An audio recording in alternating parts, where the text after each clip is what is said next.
Hear you. Can you hear me? Yes, I can hear you perfectly. I can hear you as well. Okay, very good.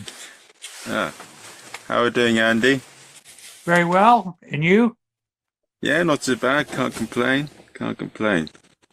No, thanks for coming on the podcast, Andy. You're very welcome. Thank you for asking. And yeah, it's I've seen your videos on Don't Tell Comedy. They're bloody brilliant. Well, thank you. And I have to say, Don't Tell does a great job. The videos or tapes or whatever they are, they look great, sound great. They do a terrific job.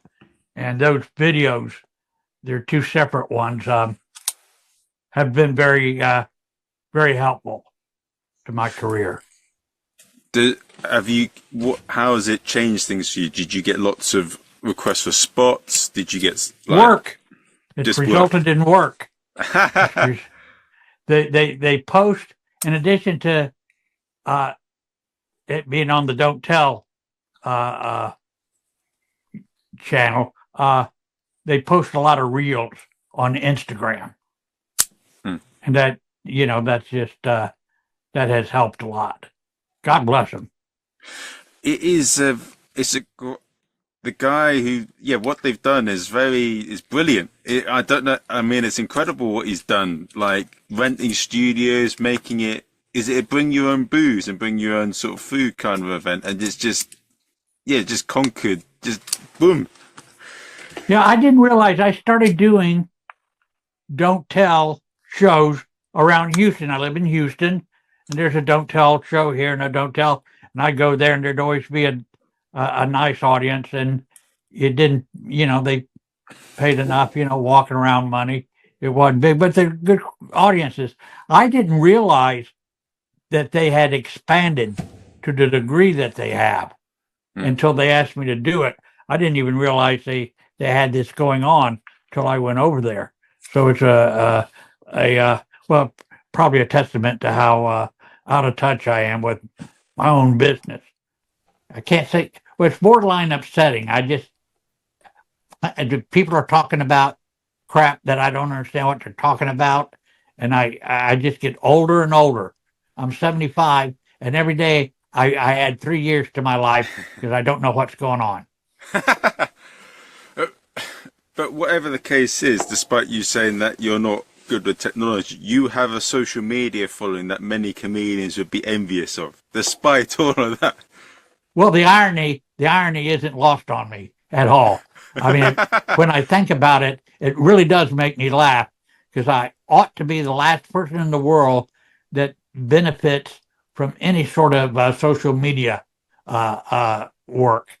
But there you go. Here I am. Here we are talking. But with you being on like Don't Tell Comedy and being on America's Got Talent, what was your experience like being on those platforms, and which would you say had the bigger impact on your career? Don't Tell has had the bigger impact, no doubt about it. And America's Got Talent was fun. The one thing both shows had in common was they made you feel real comfortable.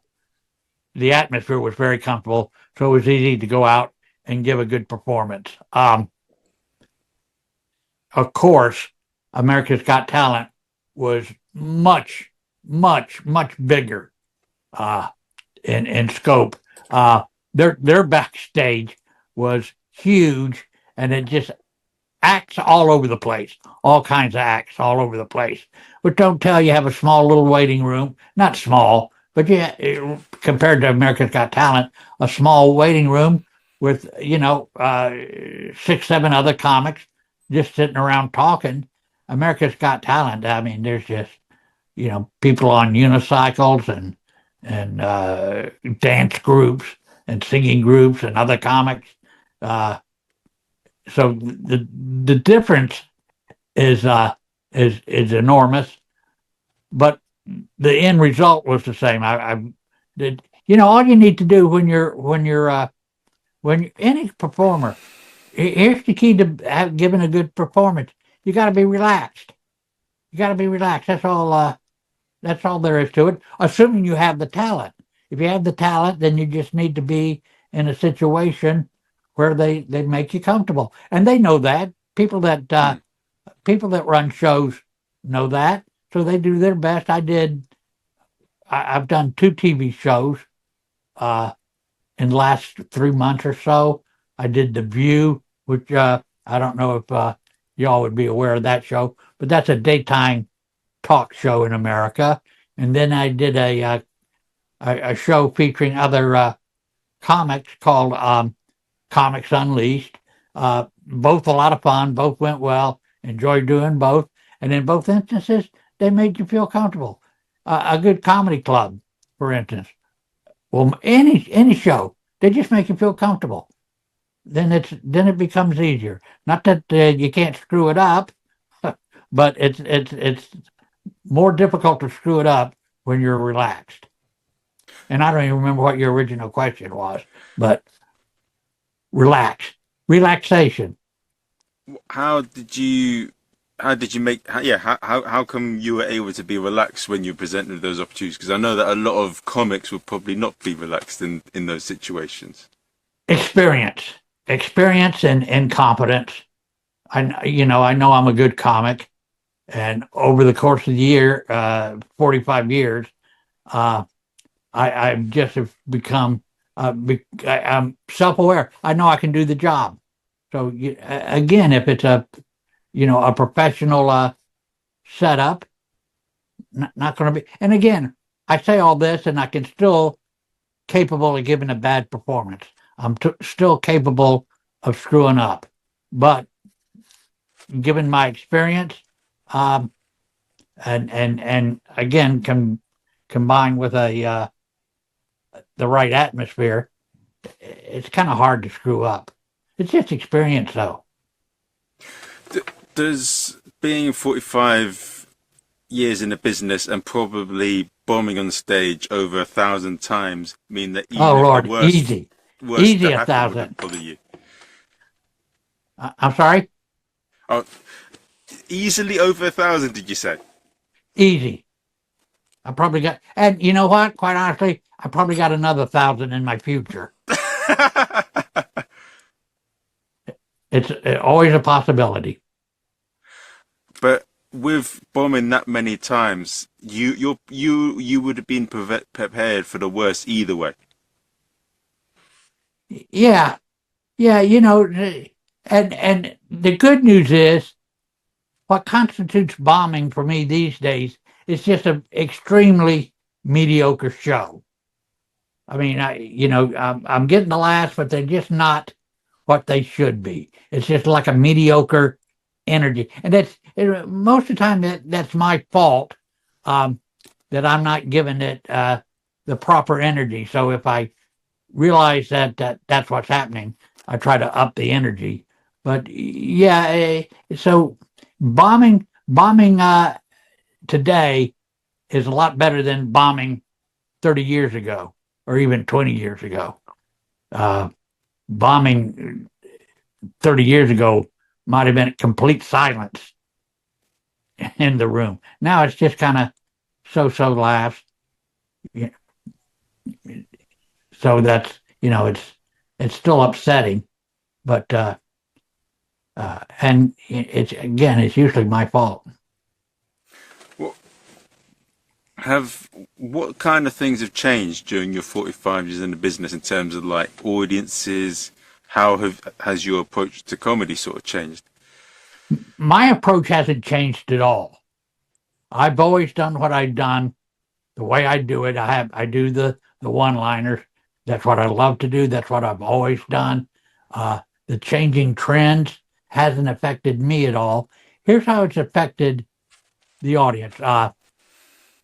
In my show, and I don't know how much of it you've seen, on occasion, on a very rare occasion, I'll drop an F-bomb.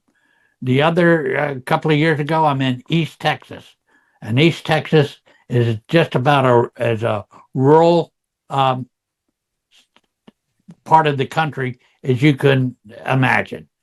Very conservative as a rule. But I'm on stage I dropped the F-bomb, and in my mind, I'm thinking, you know what? If I had said that word 10 years ago, they would have cut my mic off. People would have walked out. Uh, People would have been shouting at me. They wouldn't have tolerated it. But I guess because of cable and everybody and the internet and whatever else they got going on, maybe because of Chat GPT, whatever the hell it was you just mentioned, because of that they're used to the language. So that's the biggest change I've seen from a very narrow, selfish uh, point of view, is that audiences are more tolerant of certain topics and certain language. That's where it's changed. And once the audience became more tolerant of it, then the comics started pushing it even further in what they talk about and how they talk about it. That's not me.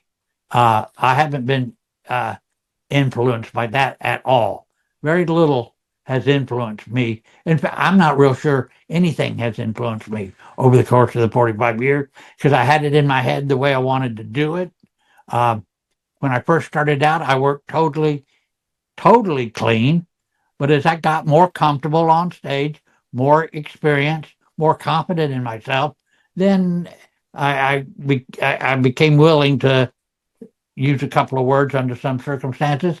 But even then, it's at a minimum, really. If somebody tells me to work clean, it doesn't take much adjustment to my act to get there. So to answer your question, audiences change, so comics change in order to see how much they can get away with now that audiences are more tolerant. And from a selfish point of view, hasn't affected me at all. Have audiences? Because I spoke to another comic on a podcast called Eddie Brimson, and there was a big people. He was saying that there's a big cancel culture and things that, like, you couldn't say certain things. But you're saying that now that's starting to shift and people are beginning to say more things, like you said. What's the point I was trying to get at?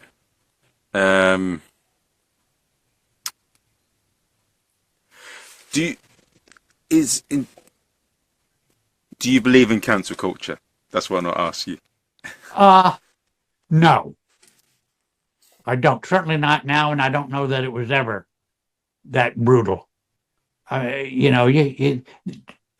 change, and I don't even know what that cancel culture and politically correct. The definitions kept getting wider and wider and wider. That they lost meaning.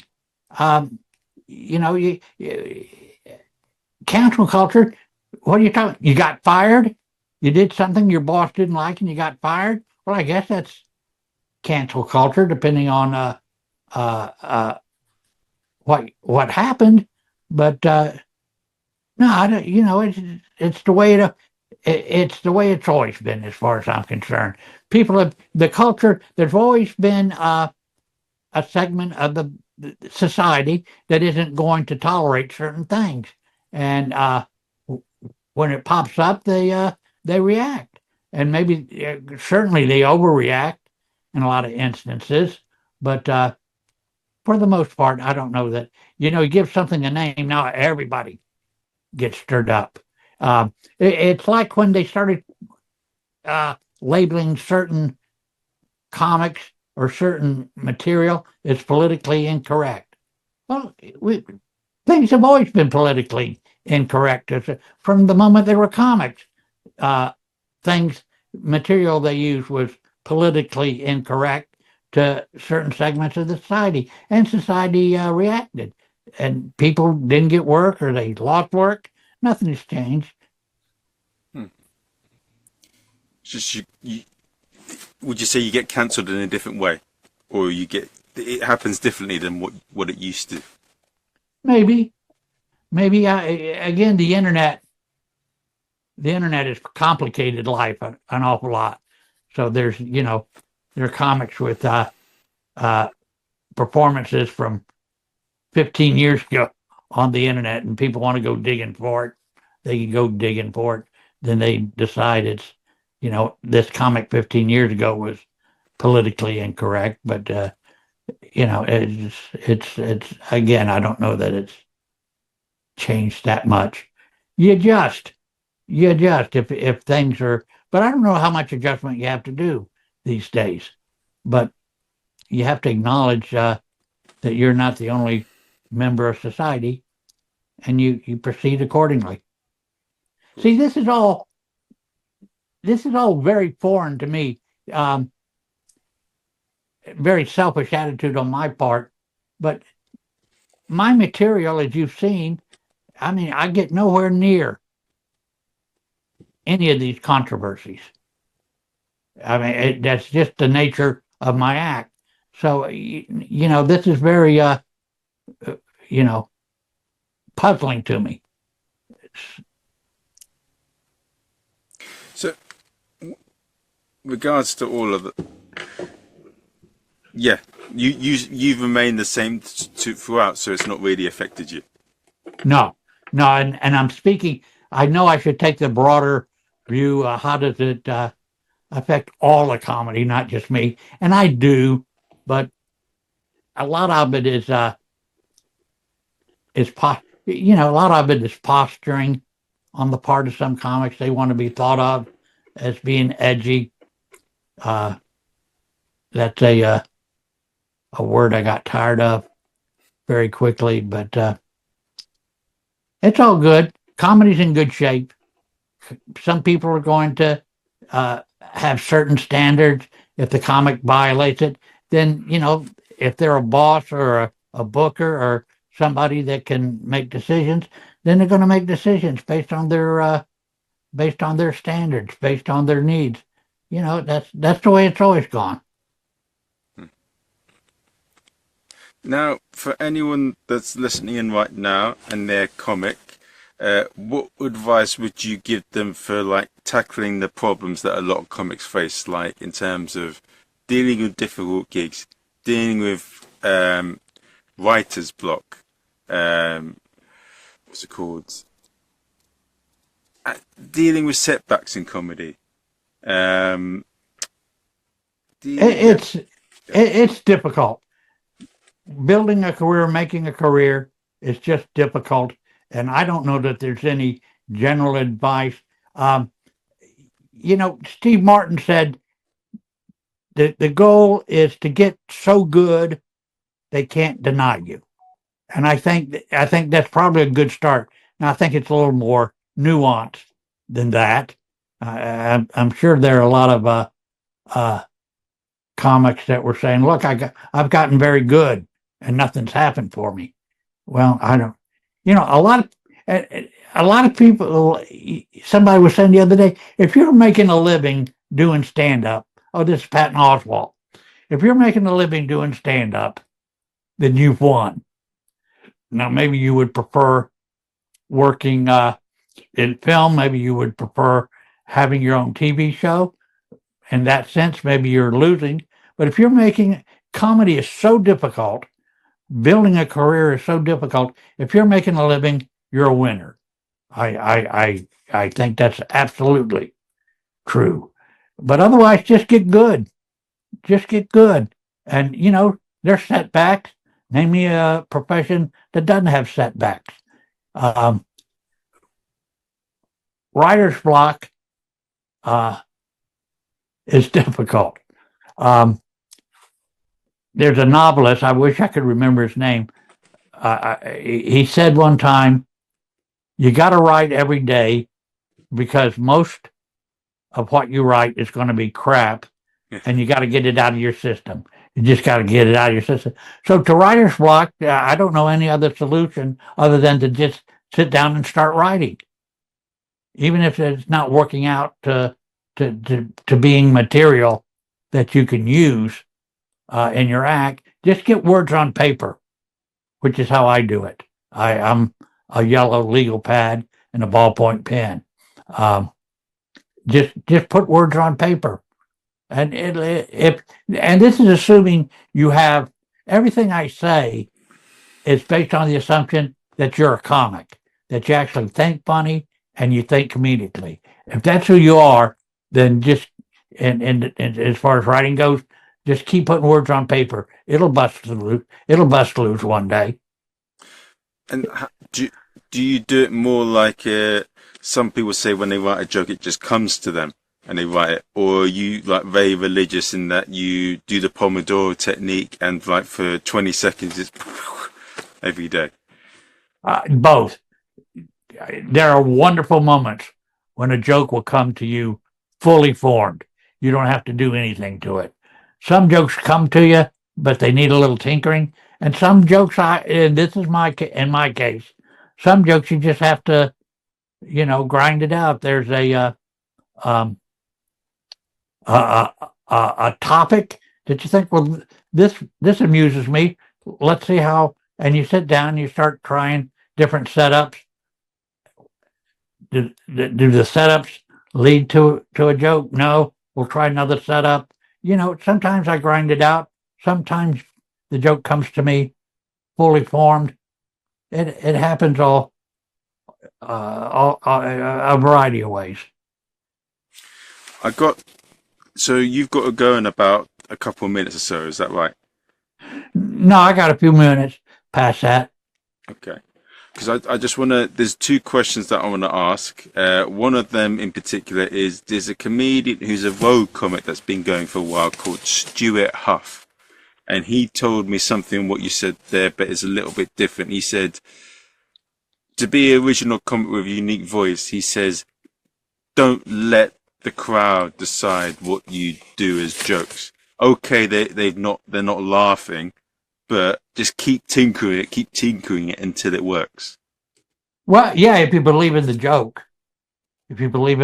Yeah, I've done that. My basic philosophy is, and I'm not worried about anything other than getting laughs. That's all I care about, is getting laughs. So my attitude is, I do what I think is funny. I keep what the audience thinks is funny. Now, as far as if I got a joke that I really like and it's not working, I'll fiddle with it till it does work, or I'll fiddle with it, and if it keeps bombing, I get rid of it. But yeah, I would maybe phrase it differently than Stuart. But yeah, because for me, the audience is the ultimate judge. I'm not going to keep doing a joke over and over and over again just because I like it. If the audience doesn't like it, I don't see the point in doing it. But that's a judgment call, and every comic's different.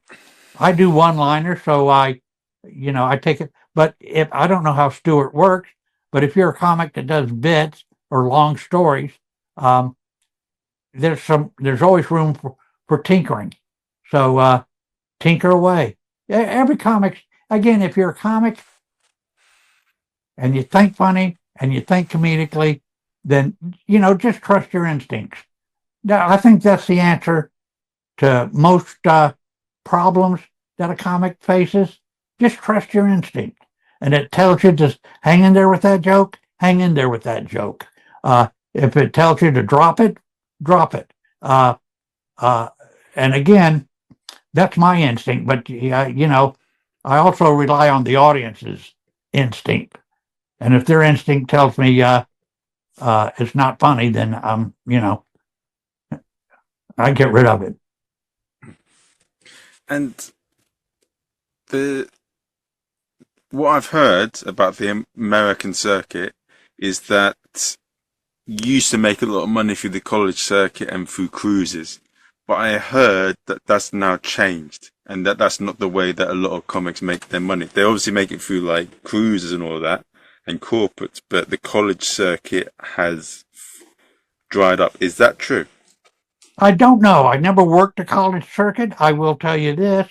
I very rarely hear any other comics talking about the college circuit. This is the first time I've thought about it. Your question is the first time I've thought about it in a very long time. So maybe it has dried up. I don't know.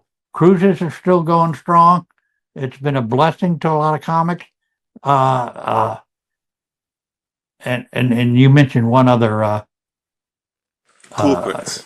corporate. Yeah, corporates will always be around. I'm doing I'm going to Toronto next week, and it's a corporate gig of a sort. Ah, Yeah, those will always be around. Um, and the cruises are, like I say, it's been a great source of work for a lot of my friends. hmm. Do you do them as a lot or just a little bit here and there? None, Oh, none, none. I don't do cruises. No. Um, it requires it requires like it requires more material than I have. ah, Um, it needs like maybe an hour and a half worth of material, 30 minutes to a family audience, and then two different 30 minutes to an adult audience. Basically, an hour and a half uh, worth of material. I have nowhere near an hour and a half worth of material. and okay. Yeah, I heard that from Kevin Jordan. He said that you got to get 2:45s and like and another 15 minutes just in case. Yeah. Yeah, don't have it. Don't have it. It was a real easy decision for me to make. Don't have it. Now, I follow my friends and their travel for cruises, getting to airports, missing connect. It's the whole deal sounds uh, too stressful. But my friends also swear by the audiences they get on the cruises, and it's great. If you're doing well with the cruises, you can be booked months in advance. That's a great relief to have that taken care of. So yeah, it's been a boon to quite a few of my friends. Okay. And for anyone that is okay. And what would you say apart from like corporate cruises, obviously the college circuit, but I'm going to ask two more questions. So one is Sure. like, how do they find out about you? But what would be your advice on actually financially in comedy? Because I spoke to Kevin J and he said a very simple question to a lot of comics starting out: get a job. Yeah. Well, it's real, and you got to have great judgment. But yeah, if he meant get like a day job, is that what he meant? Yeah, you got to support yourself, and it becomes real difficult because you got to balance your day job with your night job and making the rounds, and it's kind of difficult. Geez, there are people who are starting out in comedy. They have a family and they have a day job, and they're trying to become a comic. I don't know how the hell they do it. I don't know how they do it. Just having a day job and being a comic, it's got to be difficult.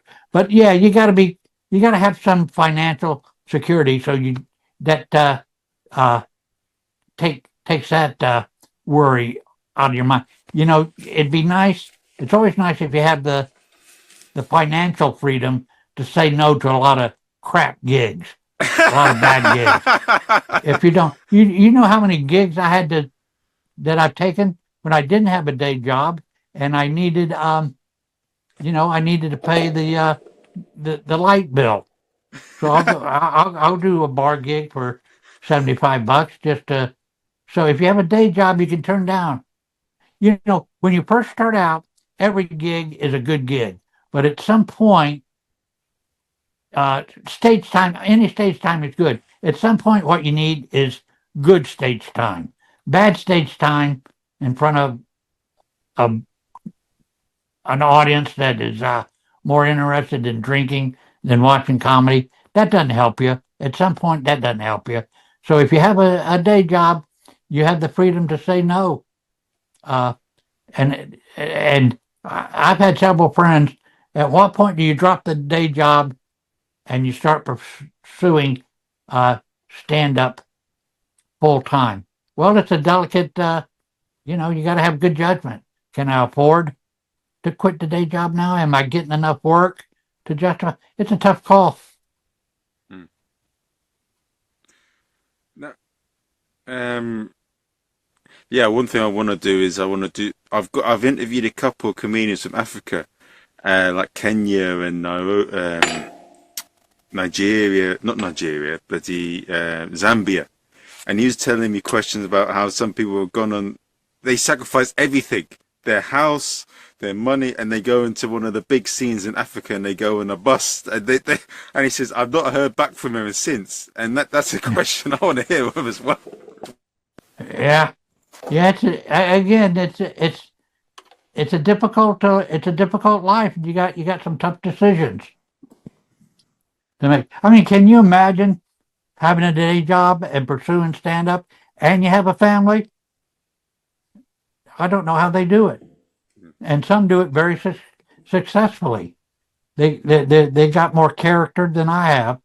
They got more common sense than I have. I mean, they have more good judgment than I have. So God bless them.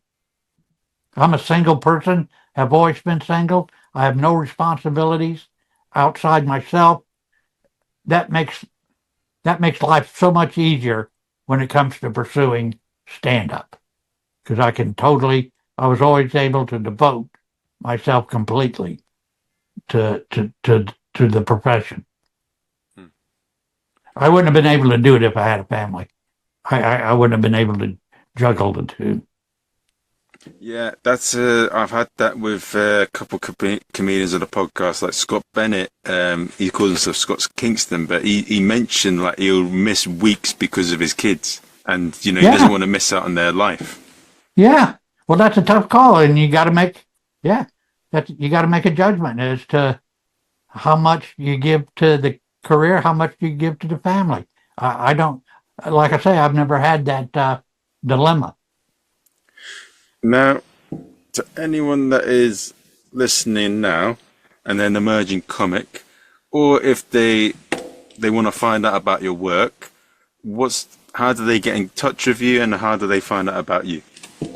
Well, my webpage is andyhugginscomedy.com, and that has all the general information. If you want to connect on Facebook, I'm on Facebook too much, but I do, talk a lot about. Well, I keep everybody informed. When I say everybody, I keep everybody who's interested informed as to what's going on, where I'm going, what it involves. So Facebook's a possibility, and then my webpage is the best place to start, I guess. And Andy Huggins Comedy. Okay. Well, guys, I hope you've enjoyed the episode. You know where to go to find out about Andy. If you like this episode, subscribe to the Patreon. Give us a review on Amazon, iTunes, or Apple. We've got a few interesting guests coming up. We've got a comedian from Canada who's been going since the beginning of Yuck Yucks, Simon Latkiff. We've also got Susan Nixon, who is a producer for one of my favourite sitcoms, 2 Pints Lager and a Packet of Crisps. We got an interview coming up where we're talking with Alice Frick, and she's set up an organisation with someone from the University of Kent tackling sexual harassment and comedy.